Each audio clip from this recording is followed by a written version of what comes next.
Chapter 1, The Cradle of Stone. The wind howled like a wounded beast, tearing through the narrow throat of the pass with a voice older than language. Snow danced in frenzied spirals, whipping around jagged rocks that jutted like broken fangs from the bones of the world. High above, dark clouds pressed low and heavy, smothering the peaks in shadow. Nothing moved but the storm, until he came. A solitary figure emerged from the mists of the lower cliffs, cloaked in tattered gray, his boots sinking into fresh snow with every heavy step. His hood was pulled low, casting his face in darkness. A gnarled walking stick clicked against the icy stone, and a blade of ancient forging, etched with unreadable runes, hung at his hip. The sword had not tasted blood in many winters, but it pulsed faintly, as if it remembered battle better than its bearer did. He moved without urgency, as though time had long ceased to be his master. The man, known to no one by name, not anymore, climbed higher into the cradle of stone, where only the bold, the mad, or the damned dared to tread. Far below, the world had faded into memory, valleys of green, hearths of warmth, the gentle laughter of those who no longer waited for his return. Up here, there was only cold and silence, broken occasionally by distant cries, some belonging to mountain birds, others, not so easily named. The pass had many names depending on who you asked. The old maps called it Uldaran's Spine, but the villagers at its foot whispered a truer name, the Pass of Silent Echoes. It was said the wind carried voices of the dead, of those who perished in search of redemption or glory. Some claimed to have seen lights dancing between the cliffs, spirits, perhaps, or something older. He didn't believe in stories. And yet, the sword had begun to hum softly the moment he stepped past the final stone cairn that marked the beginning of the trail. It hadn't done so in years. Not since the ruins of Varellin, where he lost more than his brothers in arms. Where he lost the only thing that had made him human. He touched the satchel slung over his shoulder. Inside, wrapped in soft leather, lay a small bundle no larger than a loaf of bread. He never opened it anymore. He didn't need to. He remembered every line, every curl of hair, every pale cheek kissed by fever and gone too soon. The storm thickened as he reached the first switchback, where the narrow trail curved dangerously around a cliffside. The stones here were slick with frost, and the drop would dash a man against the rocks below in seconds. Yet he did not falter. His mind, though weary, was a fortress long weathered by grief and discipline. Halfway across the ledge, a shape shifted ahead. He froze. At first, it seemed nothing more than a distortion in the mist, like heat wavering above a summer road. But no warmth lived here. The shape coalesced, slowly, as though it were forming from snow and smoke. It took on a vaguely human silhouette, hunched and thin, with long arms that hung nearly to the ground. The traveler did not reach for his blade. Not yet. Instead, he spoke in a low voice that rasped from disuse. "You are not real." The thing cocked its head. Eyes, not eyes, but hollows that glowed with faint blue light, met his. And then it spoke, though no lips moved. "Not real," it whispered, "and yet I remember you. I remember the night you ran. The screams. The blood. The way you left her." He took a step back. The mist creature moved with him, floating inches above the snow, untouched by wind or earth. "Silence," he said. But the thing only smiled, or seemed to. "She died alone. Calling your name. Over and over. Why did you not come?" The satchel grew heavier. His knees ached from old wounds. The wind shrieked as if echoing the ghost's words. Then, in a sudden burst, the figure shattered, splintering into 1,000 snowflakes that dissolved into the storm. He stood there for several minutes, heart thudding like a war drum, breath steaming in great clouds. His hand hovered over the hilt of his sword. "Visions," he muttered. "Only visions." He had expected them.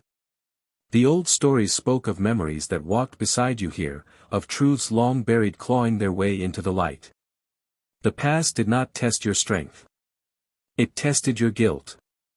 By the time he reached the next rise, darkness was already pressing close. A shallow alcove beneath a crooked boulder offered the only shelter from the biting wind. He settled there, lighting a small fire with flint and steel, cupping it like a secret between his hands. The flames danced, orange and gold, casting flickering shadows against the icy rock. He did not sleep.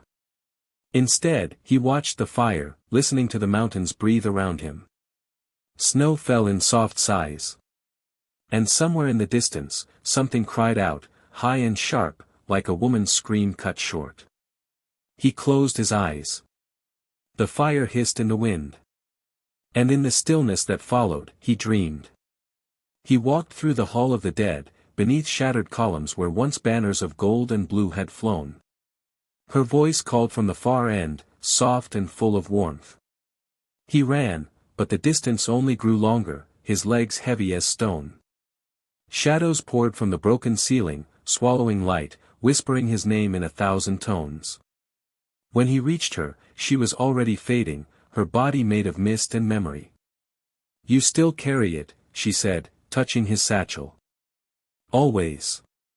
Then finish it." He woke with a start, frost clinging to his lashes. The fire was out. But the satchel was warm. Chapter 2, The Teeth of the Wind.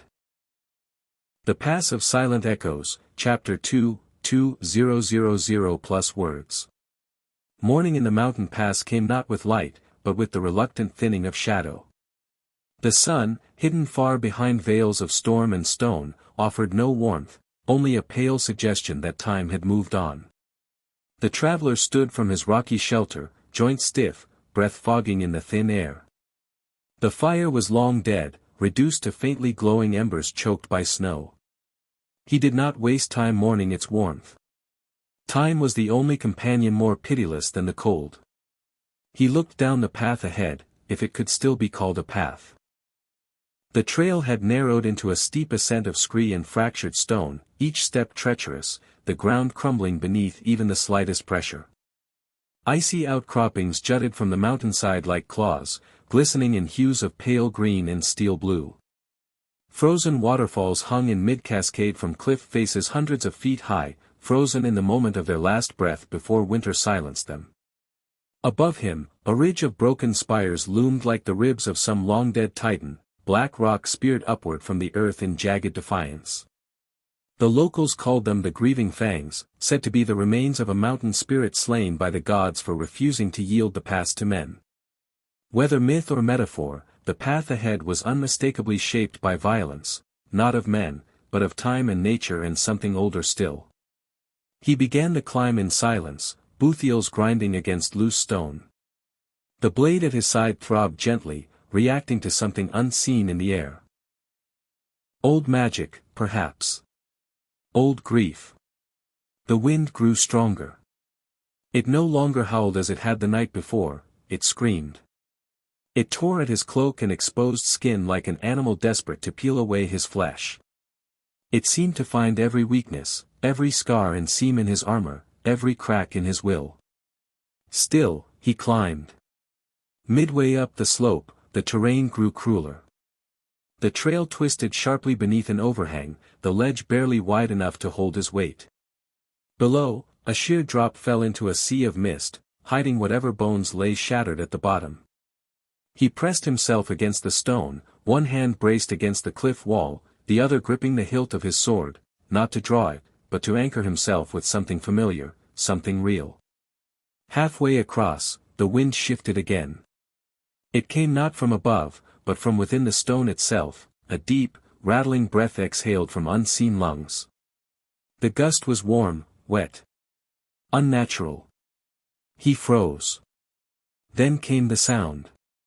A groan. Deep, drawn out, and resonant like stone grinding against stone.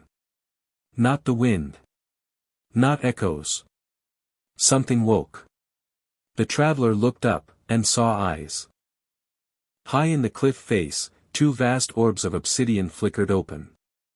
They shone not with light, but with memory. Reflected in their depths were stars long dead and cities buried by time. They regarded him with a dispassionate curiosity. And then they closed. The mountain returned to silence. He moved faster after that, the sword at his side buzzing softly now, as though it too had seen the eyes and did not like what they meant. By midday, the sun had breached the storm for the briefest moment, casting a golden light across the frozen valley that lay ahead. He reached a plateau ringed by pine and yew, trees twisted by wind and warped by snow, their bark split and oozing amber like bleeding wounds. He dropped to one knee beside a partially buried marker stone. It was carved with ancient symbols, older than the kingdom of Kereth, older than the wars that burned his homeland, older than the gods of flame and sea. The symbols were not meant to be read, only felt. He brushed his fingers over them. A low chime echoed in the valley. And the wind stilled. Behind him, he heard footsteps. He rose in a flash, blade drawn, stance firm. But there was no one there. Only the snow. He waited. Nothing. Then, softly, still running, "Are we?" The voice came from nowhere and everywhere. It was his own voice. But younger. Less burdened. The voice of a man who once believed in honor. He said nothing. The voice laughed. A dry, bitter thing. "She's gone. The war is over. You carry ashes in your satchel and think it'll bring her peace. But you know better, don't you?" His grip on the sword tightened. The air shimmered. And from the snow, a figure stepped forward, himself, in the armor of a knight, silver-plated and polished, bearing the standard of the fifth banner of Varellan. The doppelganger raised a sword identical to his, face calm and cruel. They circled each other. "You knew she wouldn't survive," the echo said. "You knew the moment the fever took hold." The traveler said nothing. "You could have stayed," it said, voice sharpening. "Held her hand as she passed. Given her peace. But no, you left for glory." The traveler lunged. Steel met steel with a ring that sang through the trees. Sparks flew. The doppelganger fought with uncanny precision, his own technique, perfectly mirrored. Each strike he parried felt like self-condemnation, each block like a refusal to forgive. The fight was short, brutal, beautiful. But the traveler had something his echo did not, time. Time had weathered his style, made it unpredictable, dirty, desperate. He feinted left, then swept the blade low and caught the illusion off balance. A second strike cleaved through the phantom's guard. It shattered like glass. And he fell to his knees, breathing heavily, sword clutched tight. Silence returned. The snow fell gently now. He rested beneath the yew trees that night. The wind had lessened, though the air remained sharp and brittle. The stars peeked through cracks in the cloud ceiling, ancient and watchful. He pulled the satchel close and unwrapped it for the first time in weeks. Inside was a small wooden box, bound in silver wire. He opened it. Inside lay a braid of dark hair, bound with blue ribbon. And beneath it, a letter, folded and creased. He read it again, though he had long memorized the words. "My beloved. You've always chased ghosts, first in the forests, then across battlefields. But not all ghosts are meant to be chased. Some are meant to be laid to rest. If you find this after I am gone, know that I forgive you. Not because you deserve it, but because I loved you more than pride. Finish what you began. But come home after. Please. Lyra." He closed the box. The wind sang through the branches above, almost gentle now. He looked toward the next peak. Far off in the distance, past a second ridge of jagged stone, stood a solitary arch of blackened iron, a relic of the old kingdoms. It marked the entrance to the echoing stair, a spiral carved into the mountain itself, leading to the summit shrine. That was his goal. Not redemption. Not forgiveness. Something older. Something sleeping. He stood. And walked on. Chapter 3, The Echoing Stair. The mountains narrowed like a clenched fist around the trail. The sky above had vanished entirely, swallowed by a veil of gray and white. The path had ceased to be a road at all, it was now a suggestion, a mere impression left in the stone by feet that had long since turned to dust. The traveler pressed forward. His cloak was stiff with frost, the wool heavy from days of snow. Ice clung to his beard, and the ache in his legs had settled into a dull throb, constant and familiar. Only the hum of the sword at his side kept him company now, an ever-present vibration, low and rhythmic, like the heart of something living just beneath the surface of the world. Ahead, a shadow loomed. It was not a rock, nor a tree, nor a trick of the wind, it was architecture. Human, though warped by age and forgotten power. The Arch of Silence. A gateway of black iron stood embedded in the cliff face, its spires curled like talons reaching skyward. Runes were scorched into the metal, as though burned there rather than carved, each glyph flickering faintly with an inner light, red like coal. The snow did not touch the arch, wind curved around it like a servant unwilling to disturb its master. He stepped closer. As he passed beneath the arch, a wave of cold unlike any he had ever known poured through him, not biting, not natural, but spiritual. It lanced through bone and memory, and for a moment, he forgot his name, his purpose, his past. He was a hollow thing, moving on instinct. Then he stepped through, and it passed.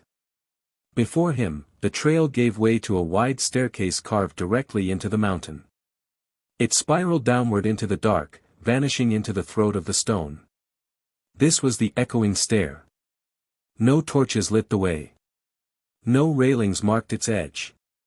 Only the rhythm of the steps remained, worn smooth by centuries of passage, slick with ancient condensation, trembling faintly underfoot. He descended. After the 50th step, the light from the archway had faded entirely. After the 100th, the only illumination came from the runes etched into his sword's blade. They pulsed now in slow intervals, casting a pale glow that danced along the stone walls. The silence was complete. He could no longer hear the wind. Not even the whisper of his own footsteps reached his ears. But beneath that silence was something deeper. A resonance. Like a drumbeat stretched so thin across time that it had become a whisper, one that you felt rather than heard. And then the whisper became words. "You have come far, ghost of war." He froze. The voice came from the walls themselves. From the stair. From the mountain. He turned in place. "Nothing. You seek to mend what cannot be mended." He gritted his teeth. "I seek nothing." "Then why do you carry her?" The satchel stirred. He stepped back. The air shimmered, and a shape formed just ahead on the stair. It was a woman. Young, lithe, with hair of midnight and eyes like the deep sea. She wore a gown of white linen, bare feet upon the stone, unbothered by cold. She was beautiful in the way statues are beautiful, still, ageless, cold. And he knew her. Not as Lyra. As something older. "Spirit," he rasped. She smiled. "I am the voice of this place. I am what the wind remembers. I am what the stones forget. You are not her." "No," she agreed. "But she is with me. As are all who died with longing." He said nothing. She stepped closer. "I will show you the truth," she said. "But only if you surrender your sword." He laughed bitterly. "No." She tilted her head. "Then I will show you lies instead." And she vanished. The stair cracked beneath his feet. He stumbled forward, bracing himself against the wall, and the wall was gone. In an instant, he was not in the stair but on a battlefield, smoke curling around him, screams in the air. Ash fell like snow. His armor gleamed with blood not his own. He turned, and saw himself, kneeling beside a pyre. Lyra's body lay atop it, Alive. Fevered. Her hand reached weakly toward him. And he walked away. No, he shouted. The illusion shattered. He was back on the stair, breath ragged, heart pounding. Blood had begun to drip from his nose. He descended further. The deeper he went, the warmer the air became. Moisture clung to the walls. Moss grew in streaks of glowing green, and somewhere in the distance, he heard the trickle of water. A subterranean river. He reached a chamber, round, vast, domed like the inside of a cathedral. Pillars of petrified bone rose from floor to ceiling, veined with silver. At its center stood an altar of basalt, and above it hovered a sphere of liquid light, swirling with clouds and stars. The heart of the mountain. He approached it slowly. As he neared the altar, the sphere pulsed, and the blade at his side grew hot. Not burning, but alive. A single rune lit across the crossguard, one he had never seen glow before. It read, Anethra. The name of the blade. And beneath that name, to bear the weight of loss. He drew it. The chamber responded. The walls shuddered. The sphere cracked. And from the crack came a scream, not hers, not his, but something ancient. A wail of sorrow uncountable. The light poured out and solidified into a figure. Tall. Clad in tattered robes. Eyes like twin galaxies. It was the guardian of the stair, a spirit not of death, but of grief. You carry a soul, it said. One who clings to you. Release her. He fell to one knee. I cannot. You must. He looked to the satchel. I was not there when she died. No. But you are here now. He unbuckled the satchel. Opened it. Removed the braid. The room quieted. He placed it on the altar. The guardian lifted a hand, and the braid vanished in a flash of light. He felt something leave him, gently, finally. Not Lyra. But his guilt. When he rose, the chamber had gone still. The sphere was whole again. The blade hummed no longer in pain, but in peace. He sheathed it. The guardian nodded once and faded into smoke. He turned toward the final staircase beyond the altar. It rose, not descended. Upward toward the summit shrine. Toward the end. Chapter 5, The Path Beyond. The wind had returned. But it was no longer cruel. It moved like a breath upon Elian's cheeks, cold but clean, as though the mountain itself had exhaled after centuries of holding its lungs tight. The sky above had cleared entirely, revealing 1,000 miles of jagged peaks etched with fresh snow and the shimmer of sunlit ice. Light glittered on the cliffs like scattered glass. Elian stood at the edge of the summit shrine, his cloak fluttering behind him. His sword was gone, buried in the altar, now split and dark, but he did not feel weaker for it. The weight that had once pressed on his shoulders like a second skin had been shed in silence and flame. There was peace here. Even in the chill, even with death near. He turned from the shrine and began his descent. The trail down the southern face of the mountain was less treacherous, less traveled. It wound gently along the exposed edge of the peak, descending in wide loops and narrow ledges that clung to the side of the world. The snow here was thinner, the wind less violent. Pine trees dotted the slopes, their black trunks wrapped in rime, limbs weighted with frost. Each step felt harder than the last. Not because of the trail, but because of his body. The days of climbing, the cold, the hunger, all had taken their toll. His breath came in shallow gasps now, and every few dozen paces, he had to stop and lean on his walking stick. His muscles trembled even in stillness. His vision blurred, and when he blinked, he saw flickers of things that were no longer there, the warm hearth of a home long burned, Lyra's hand in his brother's laughter. Still, he walked. By midday, the sun had climbed high overhead. The snow had begun to melt along the rocks in small runnels of water, and distant birds circled beneath him in the sky. Below, far below, lay the treetops of the Vale of Doran, a forest cloaked in green mist. Somewhere beyond that, the old road to Kereth. Somewhere even farther, the village where he was born. He would not reach it. He knew that now. The realization was quiet. No fear. No denial. Just, knowing. His legs gave out at the edge of a small clearing in the snow. He fell to his knees with a grunt and did not rise. The cold seeped in. He sat back against a stone, drew his cloak tighter around him, and turned his eyes to the horizon. The world was so wide. So terribly beautiful. He withdrew the satchel one last time. Inside, only the letter remained. He unfolded it, running his fingers over the faded ink, the creases worn smooth by years. He didn't need to read it. He mouthed the words silently, a prayer not to gods, but to memory. When he was done, he folded it again and tucked it into his chest. He looked to the sky. "I'm sorry I couldn't come home," he whispered.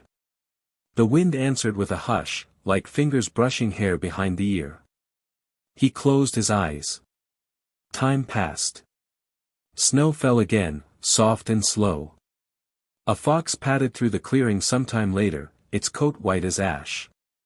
It sniffed at the man leaning against the stone, then sat beside him for a long time, as if standing vigil. Some say the mountain pass took Elian. Others say it freed him. And some, only the old and wise, say that on clear nights when the stars burn especially bright, you can still hear footsteps in the snow near the summit shrine. Not hurried. Not lost. Just, walking. The end.